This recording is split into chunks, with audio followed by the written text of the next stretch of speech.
Always watch your bolts on a Gold Wing because they are different. All right, we mentioned the limber dick in our past video.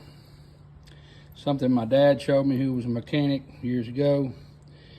You take a short piece of hose that fits over the end of your spark plug, slide it up over the spark plug.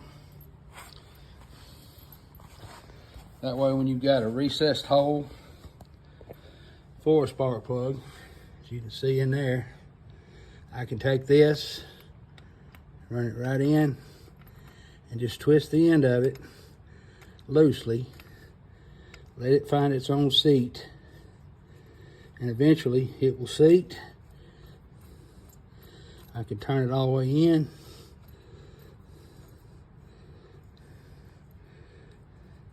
and then pull it off. Nice little popping sound, and then you tighten your spark plug.